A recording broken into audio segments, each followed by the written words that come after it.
성경은 구조적으로 풀이하면 크게 두 덩어리, 두 요소로 구성이 되어 있습니다. 하나는 그것을 교리라고 말합니다. 교리는 우리 신앙의 지침이요, 절대 기준이요, 법이라고 말하는 것입니다. 법이 없으면, 무법천지가 되면 이 세상은 혼란의 도가니가 될 것입니다. 도로교통법이 없으면 차가 어떻게 길을 다니겠습니까? 아마 사고가 절비할 것입니다. 물론 중국 같은 예가 있더라고요. 거기는 법을 안 지켜도 아무튼 잘 다니더라고요. 그것도 신기합니다만은 어떻든 법이 없다면 무법천지 혼란의 도가니가 될 것이다. 그래서 하나님은 당신의 법을 먼저 제정하시고 모든 성경의 기록자들은 바로 이 법이 무엇인가를 먼저 설명합니다. 그걸 우리가 한마디로 교리적 부분이다 그렇게 말합니다. 로마서 같은 경우가 대표적입니다. 1장부터 11장까지는 교리를 쭉 설명합니다. 기독교 법이 무엇인가를 쭉 설명합니다. 그런 다음에 두 번째 덩어리가 뭐냐면 윤리라고 하는 것입니다. 그러니까 교리를 선포되고 어떻게 살아야 하느냐를 설명하는 것이 기독교 윤리라고 말합니다. 그러니까 기독교 신앙의 두 요소는 뭔가요? 하나는 교리요, 하나는 윤리다. 한마디로 믿음이요, 믿은 대로 사는 것입니다. 그래서 이 두 가지 요소가 하나가 되었을 때 그것을 온전한 믿음이라고 말하는 것입니다. 근데 불행히도 교리를 잘 모르는 그리스도인들이 많이 있음을 우리는 인정할 수밖에 없습니다. 왜 모르느냐라고 물어본다면 그런 거 배운 적이 없다는 겁니다. 그러면 도대체 그 교리를 가르치지 않는 교회를 우리가 어떻게 말해야 되느냐? 좀 미안하지만 가짜 교회라고 말을 할 수밖에 없지 않을까. 100번 양보한다고 해서 점잖게 얘기한다고 하더라도 교리를 안 가르치는 교회가 그게 온전한 교회일까 생각을 해봐야 돼요. 근데 부끄럽게도 안타깝게도 현실은 그렇지 못한 것 같아요. 많은 교회가 교리를 안 가르치고 그 가르치면은 성도들이 머리가 아프다, 골치가 아프다, 졸립다, 지루하다 이런 반응을 보인다라는 것을 지레짐작하거나 겁을 먹고 성도들이 재미있어하고 즐거워하고 마치 이 예배의 시간 때 주일날 오신 성도님들 이게 자유주의나 일반 복음주의 보통 교회들에서 뭐라고 이야기하냐면 아이고 우리 성도님들이 일주일 동안 세상에 살면서 힘들었을 텐데 교회까지 와가지고 목사가 힘들게 만들면 되느냐 거기다 대고 회개하라 그렇게 하면 성도들이 마음이 너무 무겁지 않으냐 그러니까 성도들을 어떻게 하면 마음을 편안하게 하고 마음을 즐겁게 해서 위로하고 격려하고 칭찬은 고래도 춤추게 하고 뭐 어쩌고저쩌고 하면서 기분 좋은 뭐 그래서 앞에 있는 교회처럼 펀 처치 뭐 재미있는 교회가 나타나기도 하고 그래야 한다고 생각하는 거예요. 그런데 가만히 들어보면 일리는 있어요. 그것도 참 괜찮은 것 같다. 근데 문제는 뭐예요? 그런 예배는 성경에 눈을 씻고 찾아봐도 없어요. 그렇게 예배하라고 성경에 없어요. 성경에 없다는 것은 그것이 하나님이 기뻐 받으신 예배가 아니라는 것이죠. 성경은 모든 기독교 신앙의 절대적 기준이어야 합니다. 여러분들 인생에서 절대적 기준이 없다면 어떻게 되겠습니까? 큰 혼란이 나타나죠. 2 더하기 2는 4가 돼야 되는데, 이 2 더하기 2는 4라는 절대적 기준을 다 무시하고 나는 3이야. 나는 5야. 나는 3.1이야. 3.01이야. 라고 주장하기 시작한다면 어떤 일이 발생하느냐? 이거는 살인사건까지도 나타나는 일이 발생한다. 어이, 목사님 2 더하기 2는 3이라고 주장하는 것이 뭐 그렇게 대수롭지 않은 문제인데 뭐 이렇게 목숨까지 일이 발생할 수 있을까요? 라고 물으시면 제가 예를 하나 드려드리죠. 여러분들은 뭐 간땡이가 하도 크니까 1억, 2억 갖고는 안 놀랄 테고 한 100억 단위로 한번 나가 봅시다. 내가 정태곤에게 200억을 빌려주고 그 다음 달에 또 200억을 빌려줬어요. 그러면 내가 얼마나 빌려준 겁니까? 400억인데 정태는 2 더하기는 3이라고 우기는 사람이라고 예를 들어봅시다. 예를 드는 겁니다. 그렇지 않지만. 그런데 돈을 갚겠다고 하는 날짜에 300억만 들고 온 거예요. 너 왜 400억을 가지고 와 있는데 왜 300억을 갖고 왔냐? 아니 2 더하기는 3인데 왜 4라고 얘기합니까? 300억 맞잖아요. 라고 되면 나는 눈 뜨고 가만히 100억을 손해본 겁니다. 1000억쯤 되면 살인을 할까요? 난리가 나는 겁니다. 난리가. 여러분들이 자를 영어로 캐논이라고 말합니다.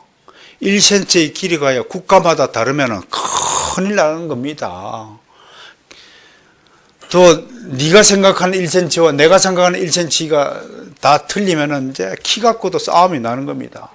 나는 180인데 저 사람 나 키를 160이라고 얘기하면 자존심 상한다고 기분이 나쁘다고 난리가 날 겁니다. 이만큼 절대적 기준이라는 것은 굉장히 중요합니다. 세상 사람들에게는 자기 인생을 살아가면서 절대적 기준이 없는 사람들입니다.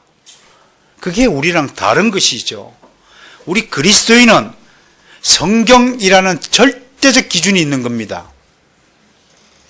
당신이 말하고 생각하는 것은 자유이지만 그 자유가 성경에 부합되는 자유인가 아닌가를 반드시 따져보고 점검받아야 옳은지 그런지를 나타나는 겁니다. 부부끼리 싸움할 수 있습니다. 근데 누가 옳고 그런가를 어떻게 따집니까? 예수 믿지 않은 사람은 서로 우깁니다. 그러나 성경이 하나님의 말씀이라고 믿는 그리스도인은 좋다. 따져보자. 무엇을 기준으로 따져봐야 합니까? 성경을 기준으로 옳고 그런 것은 반드시 시시비비는 갈아야 하는 법입니다. 유교주의는 대충 넘어가 하는 거지만 성경주의는 기독교는 누가 옳은지 누가 그런 건지 반드시 따져보고 분별해야 됩니다. 그래놓고 용서하라는 겁니다. 덮어두라는 것이 아닙니다. 그건 기독교가 아니올시다. 많이 싸우세요. 싸워야 잘한다고 하잖아요. 성장하고요. 그런데 누가 옳고 그런 건지는 반드시 가려야 합니다. 성경적으로 한번 가려보세요. 누가 옳은지. 잔소리 하는 건지 하는 것이 옳은 건지 틀린 건지 성경적으로 한번 따져보는 거예요. 그런데 성경에서는 잔소리 많이 하라 그렇게 한 번도 말씀하지 않았었어요. 또 잔소리를 들으면 그걸 감사하게 생각하라 그랬지 불평하라고 그런지 한 번도 그런 적이 안 했어요. 그러니까 한마디로 실컷 싸우면 성경에서 하나님이 뭐라고 판정을 내냐면 둘 다 나쁜 놈이라고 얘기해요. 그 둘 다 회개하면 돼요. 둘 다 나쁜 사람이 서로 옳다고 우기는 꼴은 그건 하나님의 영광을 훼손하는 거죠. 둘 다 잘못해놓고 내가 나는 옳고 당신은 틀렸다라고 얘기하는 것 자체가 기독교 신앙이 아니에요. 그건 성경의 절대적 기준을 무시하는 거죠.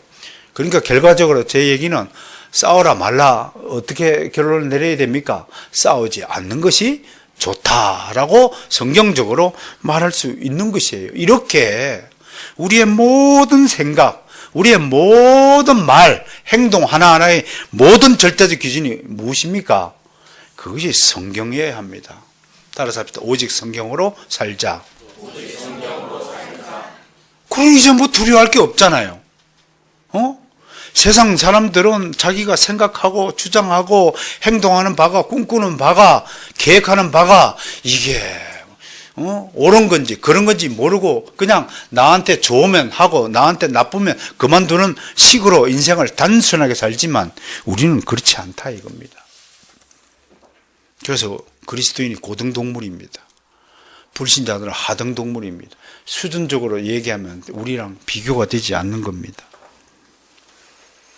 여러분, 이 절대적 기준이 성경에 게시된 교리라고 하는 것입니다. 그래서 이 교리를 가르치고 배워야 합니다. 이 교리를 알아야, 법을 알아야 법을 지키며 사는 윤리가 나타나는 것입니다. 오늘 그 얘기 하는 것입니다. 우리는 지금까지 히브리서에 게시된 교리를 배웠습니다. 어떤 교리를 배웠냐고요?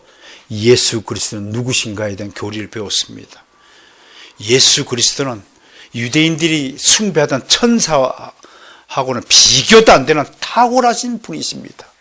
예수 그리스도는 멜기세덱 같은 인간 대제사장하고도 비교가 안 되는 영원한 우리의 대제사장이십니다. 이분이 지금 우리를 오히려 섬기고 있는 상태에 있습니다. 이게 히브리서의 기독론입니다. 이 기독론에는 교리를 배웠습니다. 이 위대한 우리 예수 그리스도가 우리를 위해서 지금도 하늘에서 중보자직을 수행하고 계시다고 말씀하고 있습니다. 자, 그렇다면 13장 오늘 본문에서 이런 예수님을 모시고 이런 예수님과 함께 살아가는 우리는 이 땅에서 어떻게 살아야 할 것인가 라고 오늘 말씀하고 있는 것입니다. 생각해 보세요.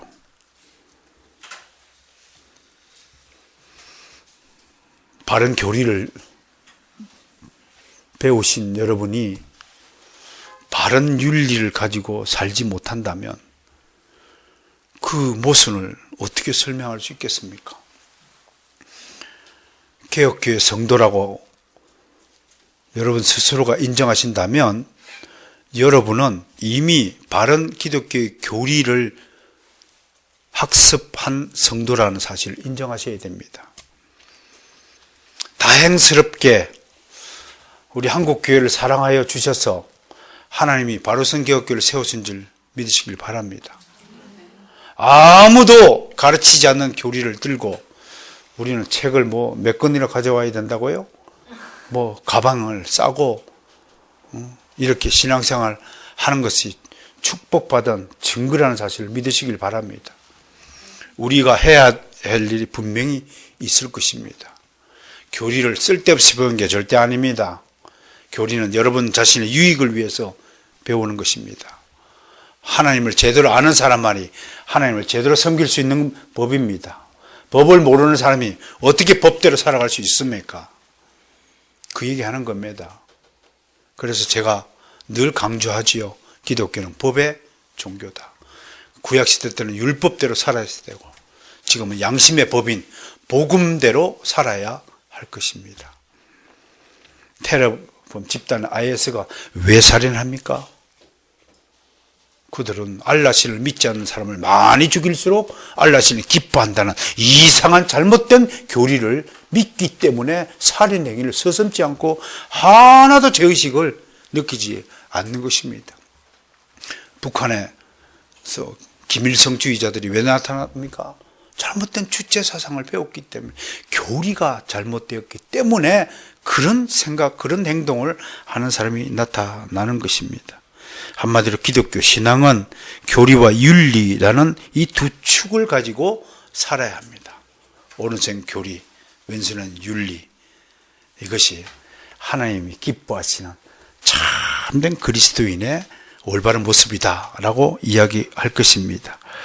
특히 기독교인의 윤리는 교리를 빛나게 하고요, 세상에 부패를 막고 회심을 촉진하는 가장 선두에 선 도구가 됩니다. 한 사람의 기독교인의 잘못된 윤리로 인해 교회가 무너질 수 있습니다. 특히 교회 지도자들의 윤리는 100번 강조해도 부족함이 없을 정도입니다. 여러분 앞에 서 있는 제 자신을 생각해 봅니다. 여러분, 제가 바른 윤리를 가지고 살아갈 수 있도록 기도해 주시길 바랍니다. 저는 불완전한 사람입니다. 저는 부족한 사람이고 연약한 사람입니다. 언제든지 쓰러질 수 있습니다.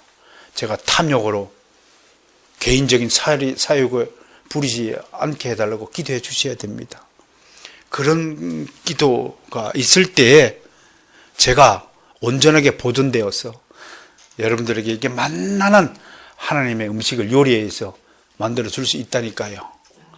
날 위해서 기도하지 않으면 맛이 없어요, 설교가. 그럼 누가 손해입니까? 지금 급박을 하는 겁니다. 저를 위해서 기도해 주시기 바랍니다.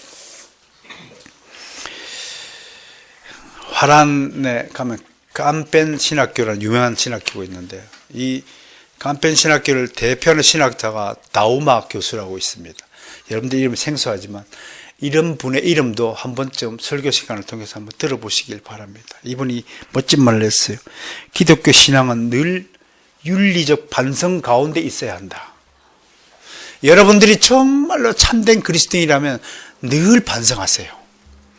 오늘도 하나님 말씀대로 살지 못했구나. 오늘도 하나님 법을 어기고 살았구나. 저는 지하 주차장에서 좌회전하러 차를 끌고 좌회전할 때마다 하나님 법을 또 어겼구나. 그렇게 반성합니다. 그럼에도 오늘도 좌회전하고 나갈 겁니다. 왜냐하면 좌회전할 곳이 없습니다. 그래서 하나님이 봐주실 수도 있다라는 또 생각을 가지고 있습니다. 여러분, 늘 윤리적 반성을 하고 사시길 바랍니다. 교회 예배 시간 지각하는 것도 반성하세요.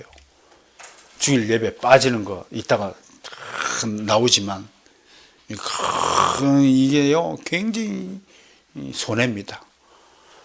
내 손해가 아니고 여러분들이 손해니까 내가 여러분들에게 빠지지 말고 나오라고 전화를 하고 독려하고 하는 겁니다. 여러분들을 사랑해서 하는 겁니다.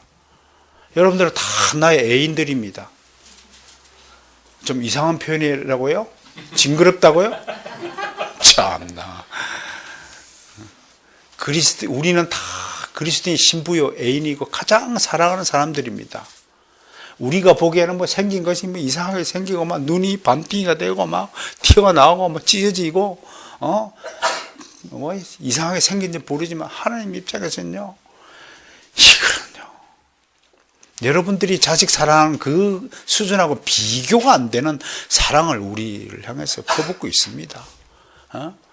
진짜 밉다면 내가 하나님이면 햇빛을 딱 거둘 겁니다. 한 일주일만 햇빛을 한번 거두어 볼 겁니다. 새끼들 말 듣는지 안 듣는지.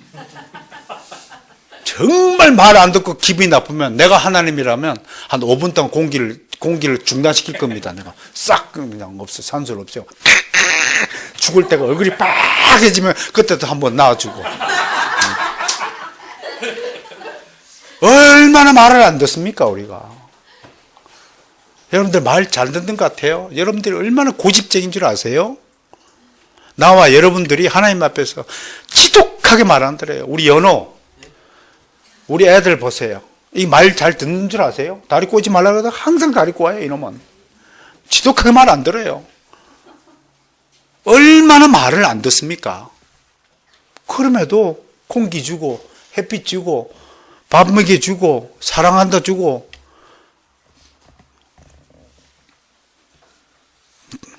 정말 하나님 위대하신 분이십니다.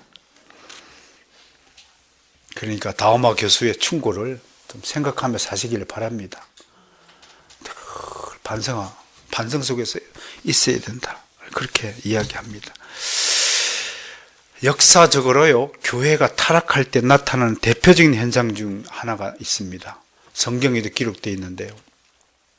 타락할 때 첫 번째 나타나는 현상이 이웃을 외면합니다. 예레미야 선지자는 우상 숭배하는 일이 발생할 때 동시에 나타난 일이 바로 이웃에게 거짓을 행하는 일이 동시에 발생한다고 경고하였습니다. 예레미야 8장 10절을 제가 읽어드릴까요? 시간상. 귀를 잘 기울여 보시기 바랍니다. 딸, 내 백성의 심히 먼 땅에서 부르짖는 소리로다. 하나님은 자기 백성을 아들이라고 하고 딸이라고 그래요. 그게 무슨 뜻일까요? 그만큼 예쁘다는 겁니다. 하나님 눈에는 이스라엘이 딸처럼 예쁜 거예요. 아버지한테, 물론 엄마한테도 딸이 예쁘긴 하지만 특히 아버지한테 딸은요, 이건 말할 수 없는 존재입니다, 사실은. 딸과 아들이 있지만, 아들은 든든한 거지만, 딸은 애교 덩어리잖아요. 딸 때문에 웃잖아요, 어떻든요. 딸 가진 부모 축복받은 줄로 믿으시길 바랍니다. 우리 집은 아다비 아들만 4명이 있던 집안이라서 삭막하기 이를 때였습니다. 밤에 들으면 딱 다른 경상도 집안은 3마디 한다 합니다. 우리는 2마디밖에 안 했어요. 밥 먹자, 자자, 그것밖에 없습니다. 그런 험악한 집안에서 살다 보니까 여자들의 웃음소리가 들리는 집안이 어릴 때부터 정말 부러웠었어요. 딸 가진 부모는 하나님의 축복을 받은 부모라는 사실을 다시 한번 강조합니다. 그의 왕이 그 가운데 계시지 아니한가? 그들이 어찌하여 그 조각한 신상과 이방의 헛된 것들을 나를 경노하게 하는가 하시니 그들은 각기 이웃을 속이며 진실을 말하지 아니하며 그들의 혀로 거짓말하기를 가르치며 악을 행하기에 지쳐간다 라고 우리 예레미야 선지자가 지적하였습니다. 아모스 선지자들도요, 이스라엘의 서너 가지 죄악을 열거하면서 반드시 그 속에 가난한 자를 팔아넘기는 범법 행위를 고발했습니다. 이렇게 윤리가 무너지면 반드시 나타나는 현상 중에 하나가 이웃 간의 관계가 끊어지는 거예요. 지금 여러분 이웃에 누가 살고 있는지 혹시 알고 계십니까? 일주일을 살아가면서 이웃과 인사 나누는 사람들이 있습니까? 한국 사회가 어떤 사회가 되었습니까? 이웃과의 관계가 단절된 상태입니다. 이웃은 이웃이 아니라 적입니다. 특히 주차 문제가 발생하면 전쟁입니다. 지금 이것이 한국 사회의 현실입니다. 이게 아모스 선지자나 예레미야 선지자 시절 때만 있었던 일이 결코 아니라 오늘 우리가 살고 있는 이 대한민국 서울 땅에서 그대로 재현되고 있는 현상이다라는 것을 기억하셔야 됩니다. 우리 이웃을 위해서 살아야 합니다. 그럼에도 불구하고 이웃을 섬겨야 됩니다. 19세기 인도의 유명한 선교사가 한 분 계셨죠? 윌리엄 캐리. 다 아실 거예요.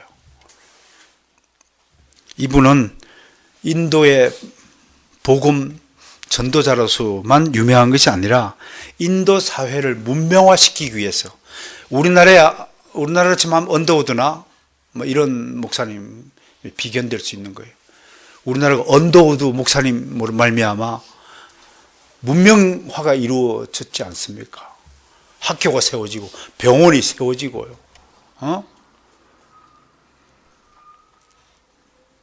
이분은 인도어로 성경을 번역했고요. 학교를 세우고 은행을 세우고. 여러분 개혁교회의 사역자들은 어디를 가나 학교를 세웠다는 사실을 기억하시기 바랍니다.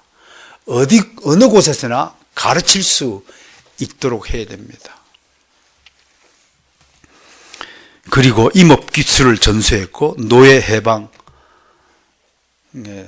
심혈을 기울였고 그리고 가장 많이 평생을 인도에서 자기 일생을 바치면서 심혈을 기울인 게 뭐냐면 고아와 과부를 구제하는 일이었습니다.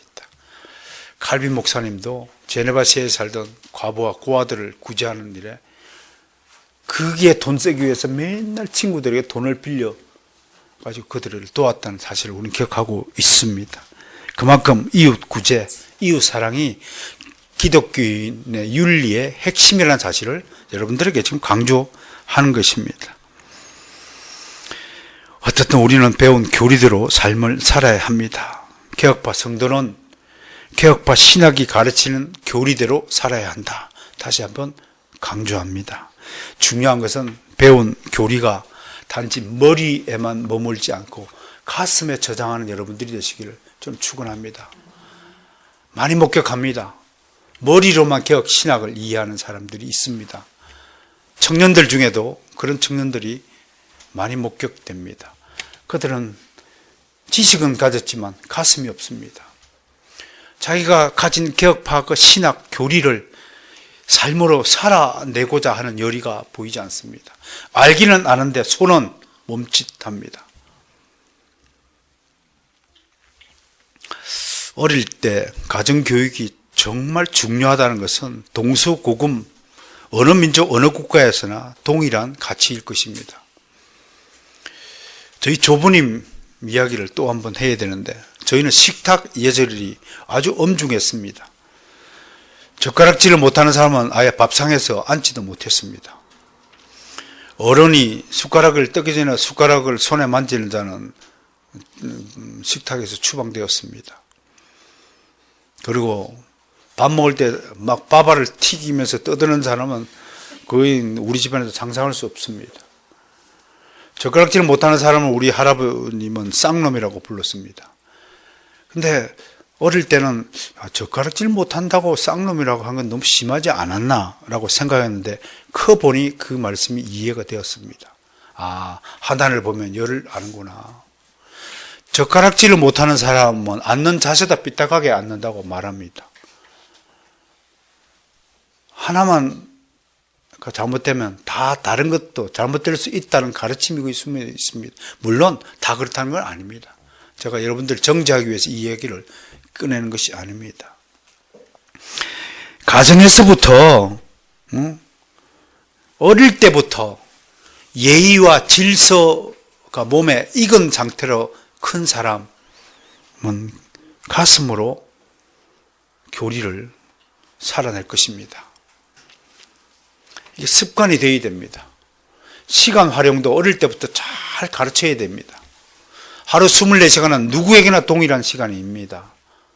근데 그 시간을 쪼개서 정확하게 활용하는 법을 어릴 때부터 가르치지 않으면 그 사람은 시간을 낭비하는 사람이 될 것입니다. 내가 늘 입버릇처럼 강조하죠. 요즘에 저도 많이 게을러졌습니다. 50대까지만 하더라도요. 여러분 앞에 감히 말씀드리지만 저는 자고 일어나는 시간이 철저하게 정확했습니다. 왜? 우리 조부님의 가르침 때문에 그렇습니다.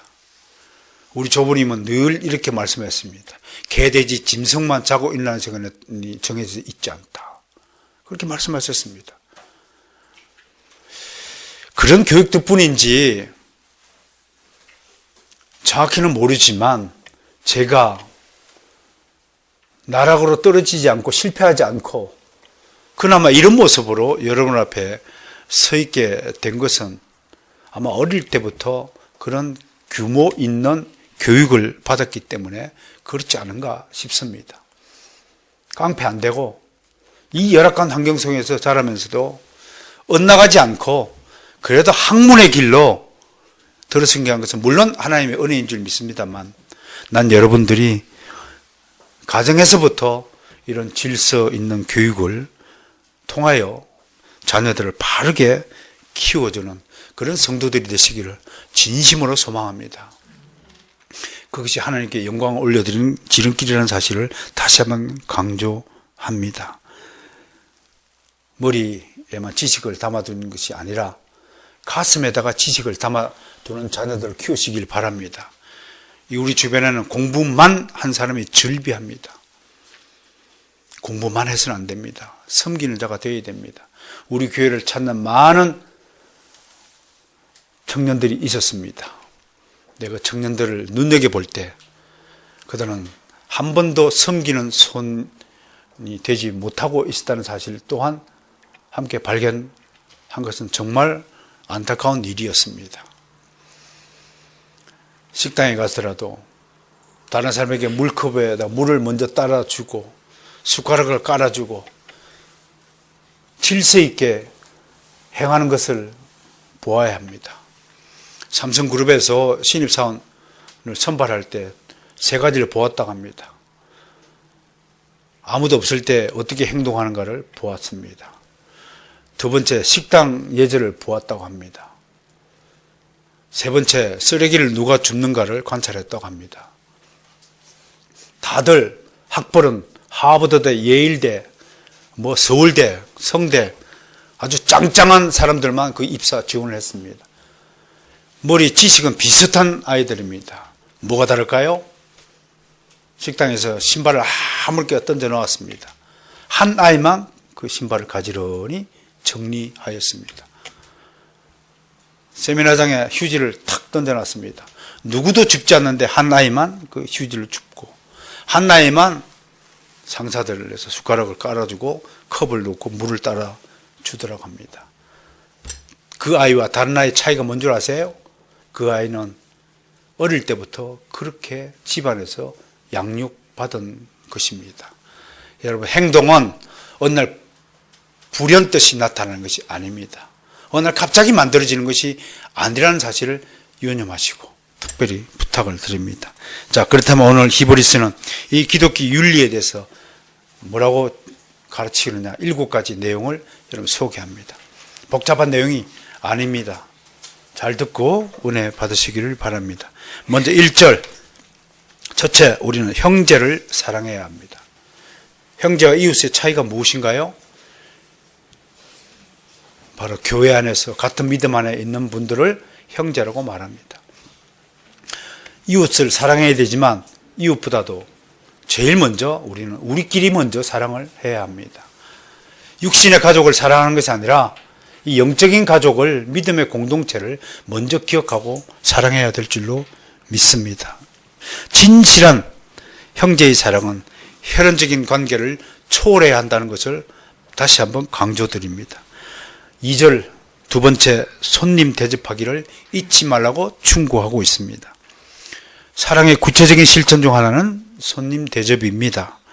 특히 유대인들은 율법에 따라 나그네를 잘 대접하는 민족으로 유명합니다.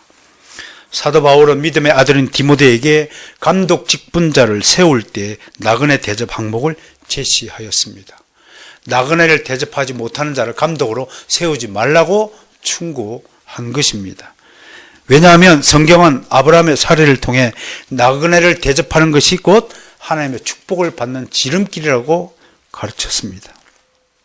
예수님도 작은 자를 선대하는 것이 그리스도를 영접하는 것과 맞먹는 것이다 라고 말씀하셨습니다. 마태복음 25장 40절 읽어드리겠습니다.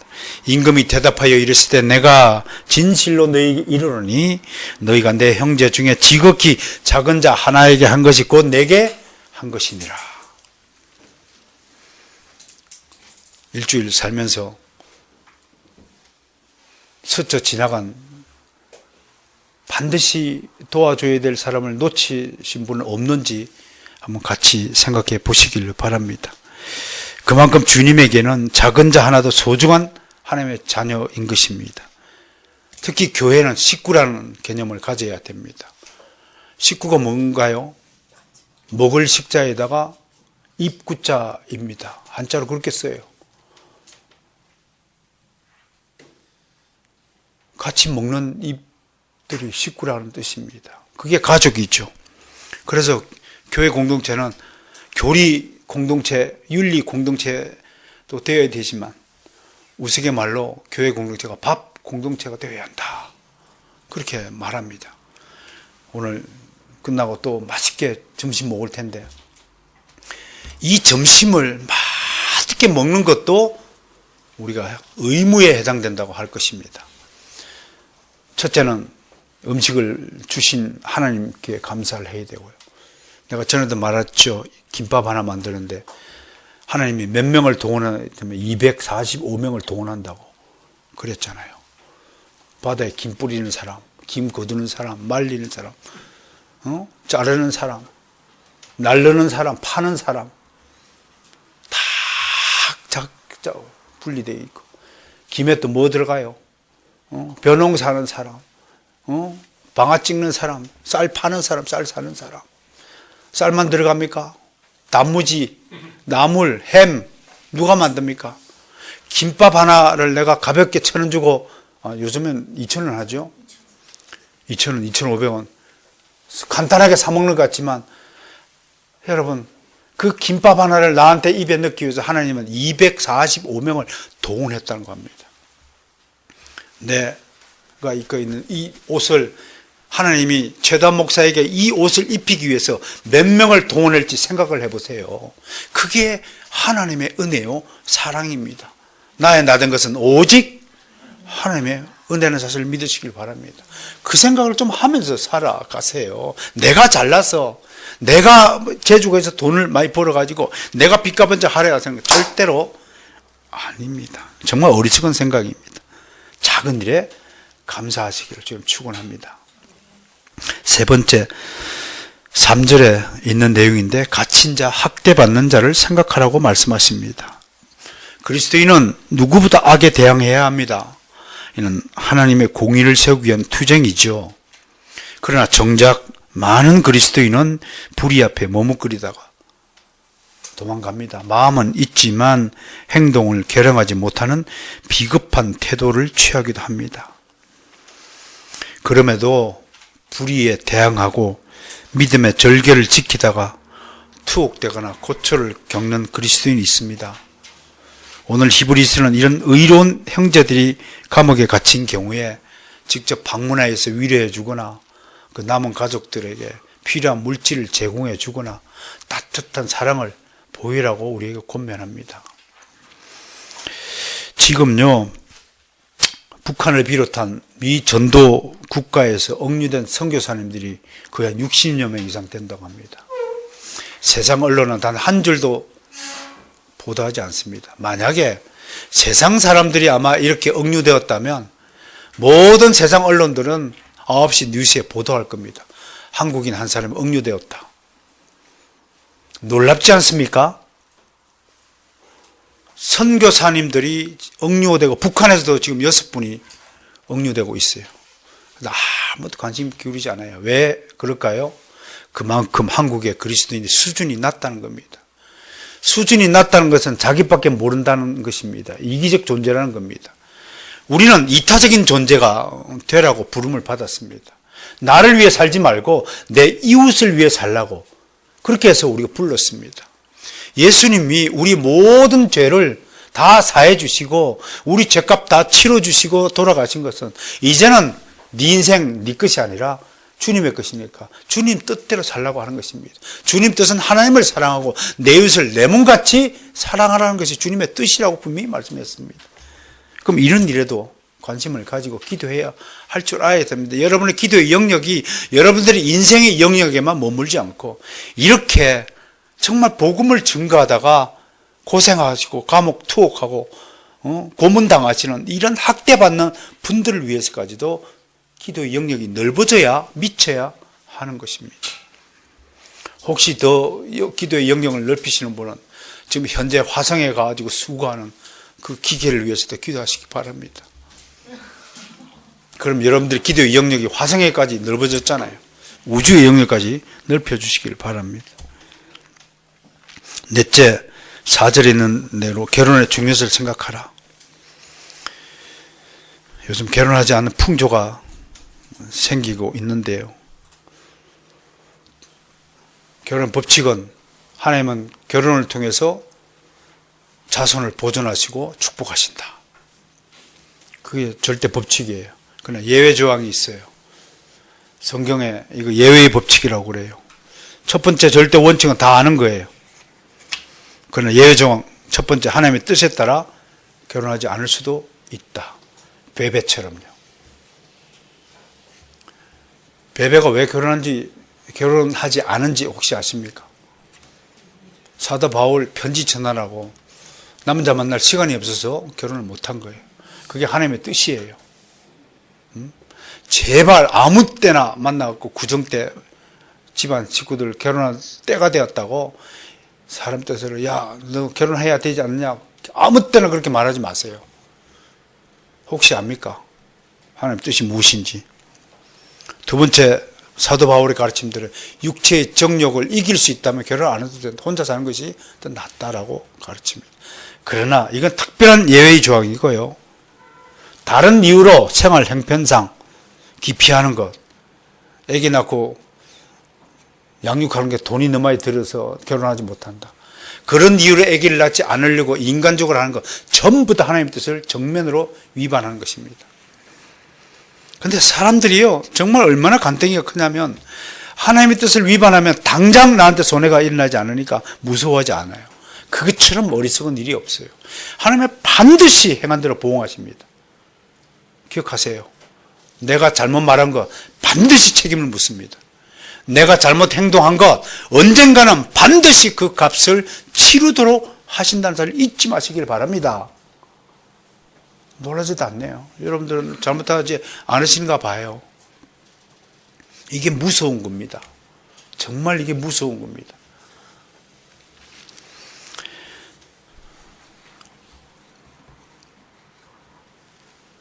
다섯 번째, 5절과 6절에 있는 내용이네. 돈을 사랑하지 말고 족한 줄 알라. 돈 얘기에 대해서 참 할 얘기가 많아요.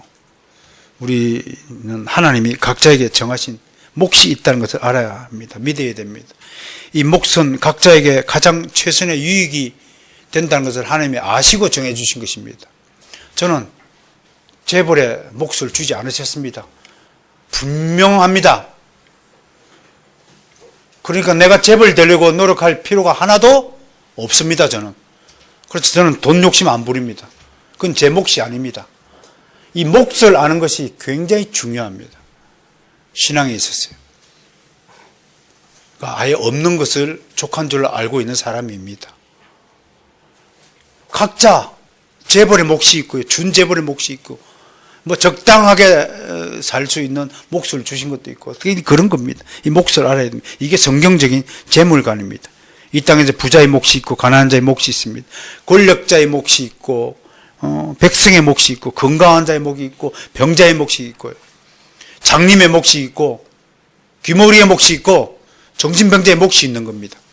그게 다 하나님의 영광을 드러내기 위한 하나님의 도구들이라고 성경은 말하고 있습니다. 왜 이런 차별이 있느냐? 우리가 보기에는 건강한 사람이 좋고 건강지 못한 사람은 불쌍하다는 생각이 있지만 성경에서 하나님은 내가 그렇게 하기를 기뻐하기 때문에 그런 일이 나타났다고 말씀을 합니다. 이유를 물을 수 없습니다. 사도 바울은 지형을 받은 자가 지으신에게 어찌 그 이유를 물을 수 있느냐고 말합니다. 산에서 구리는 돌멩이 하나도 존재 이유가 있습니다. 돌멩이가 나무 보고 왜 나는 돌멩이를 짓고 저 친구는 아름다운 꽃을 피우는 나무를 지었어요 라고 한거할 수 없습니다. 하나님이 우리에게 주신 환경에 감사하며 때를 따라 도우시는 하나님의 손길을 바라보고 주어진 환경에 만족해야 됩니다. 그것이 6절의 고백입니다. 주는 나를 돕는 자입니다. 그래서 여러분들의 신앙이 되기를 주님 축원합니다. 로마서 8장 28절에서 뭐라고 그랬어요? 모든 것이 합력하여 선을 이룬다고 하였습니다. 결국은 살아보면 다 합력하여 나를 위하여 유익한 것이 되게 하신 하나님의 은혜라는 사실을 알고 있습니다. 그럼에도 주어진 몫에 만족하지 못하고 탐욕을 부린 자들이 있습니다. 부를 축적하기 위해 평생을 허비하는 인생들이 부지기수입니다. 왜 하나님이 돈을 주시는가 알아야 됩니다. 왜 부자로 만들어 주셨는가를 알아야 됩니다. 부자는 원칙적으로 천국에 가기가 어려운 사람들입니다. 재벌 회장이 교회를 못 다니는 이유가 있습니다. 아무도 그 재벌 회장이 내는 11조를 감당할 교회가 없기 때문이라는 우스개 같은 소리가 있습니다. 그는 그 자체로 저주가 된 것입니다. 자신의 능력으로는 신앙생활을 할 수가 없습니다. 유명한 사람이 신앙생활을 하기 힘듭니다. 그 자체가 세상에서는 아주 좋은 평판 듣고 행운처럼 보이지만 하나님 나라에서는 그것은 오히려 징계요, 저주일 수 있습니다. 그래서 부자 되려고 하지 마세요. 그럼에도 부자가 된 사람이 있습니다. 하나님에 의해. 왜 그럴까요? 그는 가난한 자를 도우라는, 그 가난한 자를 도움을 통해서 너는 천국에 가라는 하나님의 뜻이 거기 숨어져 있습니다. 그런데 부자가 가난한 사람을 돕지 않고 내 인생을 위해서 돈을 사용한다면 그는 절대로 천국 갈 수 없다는 것을 역설적으로 말합니다. 또 대다수 어리석은 부자들은 자식들에게 부를 유산으로 남겨두고 시도합니다. 그래서 자식들이 잘 먹고 잘 살 수 있을지 모릅니다. 그런데 역사적으로 이런 자손들이 좋은 결과를 맺은 적이 없습니다. 아무리 책을 뒤져봐도 유산 상속받은 자식들이 좋은 인생의 결말을 경우 한 번도 없습니다. 한 번도 없습니다.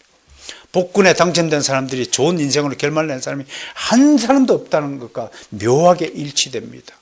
돈은 그런 것이 아닙니다. 행복을 가져다 주는 도구가 아닙니다. 그냥 부의 척도일 뿐입니다. 모두 비명행사했습니다.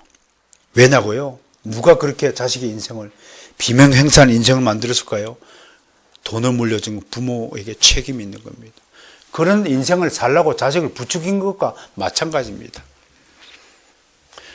모든 인간은 근본적으로 원칙적으로 내가 노력하여 내가 이룬 부를 가지고 살다가 하나님께 가면 그만인 것입니다. 부는 세습하는 것이 아닙니다. 왜 큰 교회가 막 아들 목사에게 물려주고자 하시는지 아십니까? 그 속엔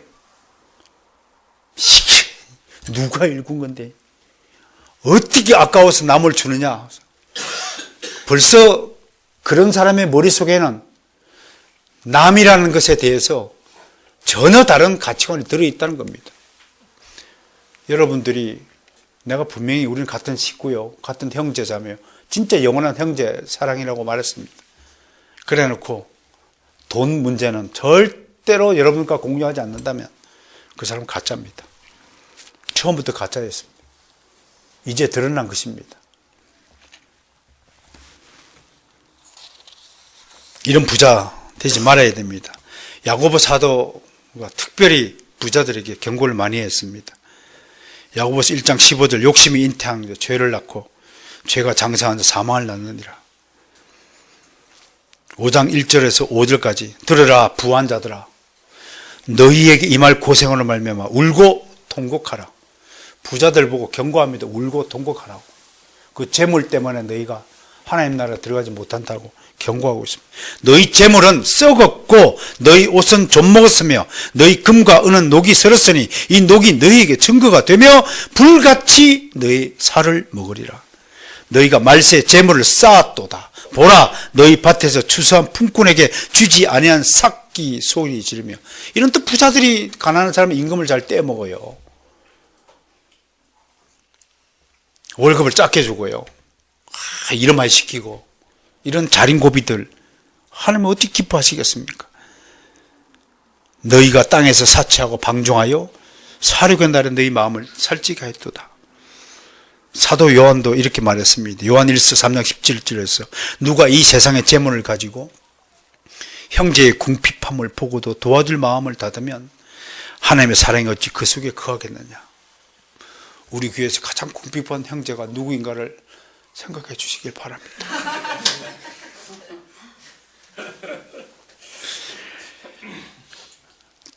물질관 결론을 지어드리겠습니다. 돈을 귀하게 여기되 사랑하지 마세요. 돈을 낭비하지 말고 절약하세요. 돈을 잘못 사용하면 일만 악의 뿌리가 된다고 하였습니다. 돈을 나만을 위해 사용하지 말고 아껴두었다가 반드시 쓸 때가 있을 때 쓰시길 바랍니다. 그 쓸 때가 하나님이 원하시는 때라는 사실을 분별해야 됩니다. 돈은 반드시 필요한 곳에 쓰임을 받기 위해 존재합니다. 당신에게 그런 때가 오면 아낌없이 돈을 쓰세요. 바로 그때가 하나님이 당신에게 돈을 주신 이유를 알 때인 것입니다. 하나님의 카이로스와 당신의 크레노스가 만나는 탁 지점입니다. 그때 돈을 쓰면 하나님의 영광이 환하게 빛나고 된다는 것입니다. 6번째, 영적 지도자를 존중하라고 가르칩니다. 영적 지도의 임무가 3가지가 등장하고 있습니다. 첫째 임무는 하나님의 말씀으로 성도를 바른 길로 인도하는 일입니다. 여기서 이른다라는 건 에라레산인데요. 하나님의 말씀을 이른다, 일러준다, 에라레산인데 이 말이 뜻이요. 언제나 입에서 하나님의 말씀이 나온다라고 합니다. 목사는 앉아나 서나 하나님의 말씀이 입에서 나와야 됩니다. 마치 누에 꽂히고 실을 뽑아내듯이 항상. 제가 개혁 신학을 함께 공부한 목사님들하고 대화할 때 참 즐거움이 있습니다. 우리는 항상 지난주 설교 어떻게 했습니까? 이번 주는 무엇을 생각하십니까? 항상 어떻게 하면 설교를 할까 그 말씀합니다.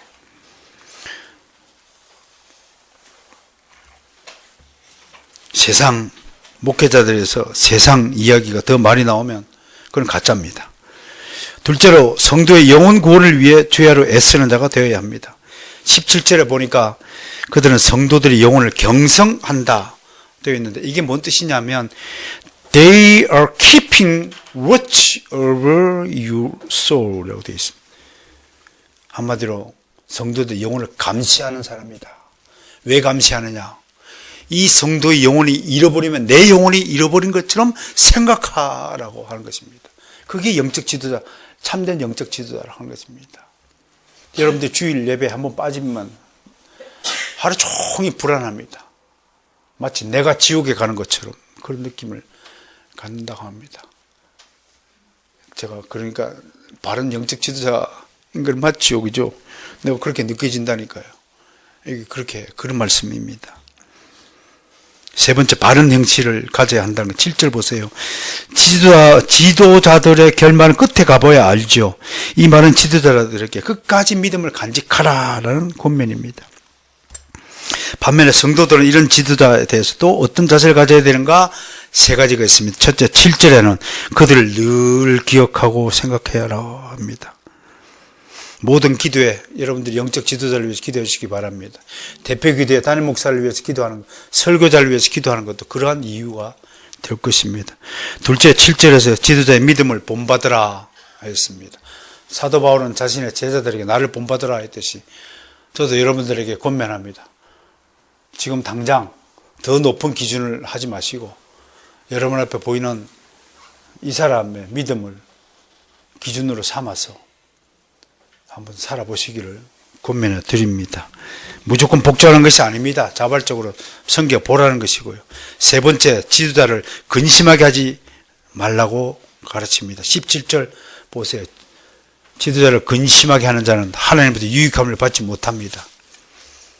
지도자들이 가장 걱정하는 것이 무엇입니까? 성도들이 어린 신앙인이 되어서 세상의 유혹에 미혹되어서 속아 넘어가가지고 손해보고 막 빠지고 구렁텅이에 빠지고 막 피 터지고 살 터지고 고생하는 모습을 보는 것은 결국 신앙을 잃어버릴까 염려하는 것입니다. 그러므로 제가 여러분들을 향해서 무엇을 걱정하는지 잘 헤아려서 저를 근심하지 않도록 하라고 하나님이 가르치십니다. 왜? 여러분들 손해입니다. 여러분들이 반드시 손해보도록 되어 있습니다. 마지막 7번째 16절에 있네. 오직 선을 행하라. 나누어 주기를 잊지 말라.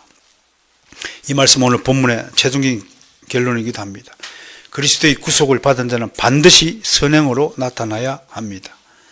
이것은 단순히 입으로 믿음을 고백하는 차원을 넘어서서 형제와 이웃에 대한 사랑의 마음을 구체적으로 실천하는 일입니다. 그렇다고 거창한 일을 하라는 것이 아닙니다. 작은 일부터 하나하나씩 실천하는 것이 중요합니다. 여기서부터 우리의 선행이 시작된다고 말씀했습니다. 목마른 소자에게 가장 필요한 것은 냉수 한 그릇입니다. 필요한 일을 보태주는 것, 그것이 주님의 사랑을 실천하는 기본이고 특별히 나누어 주는 일에 인색하지 않기를 바랍니다. 구걸하지 말고 아무쪼록 베푸는 삶을 살기 바랍니다. 식당에서 밥을 먹는데 뭘 똑똑똑똑 두드리는 사람이 나타났습니다. 머리를 깎고. 그 산에 계신 분과 우리들과의 차이가 뭐냐면 그분들은 구걸하고 저는 없지만 여러분에게 나누어주지 않습니까? 나누어주고 베푸는 인생이 되시길 주님 축원합니다. 오늘 우리는 하나님이 참으로 기뻐하는 제사가 무엇인지 한 7가지 내용을 가지고 은혜를 나누어 보았습니다. 한마디로 얘기하면 우리가 받은 은혜를 아낌없이 나누어 주자. 그런 마음으로 오늘도 맛있게 식사를 나누어 즐기는 여러분들이 되시기를 주님 축원합니다.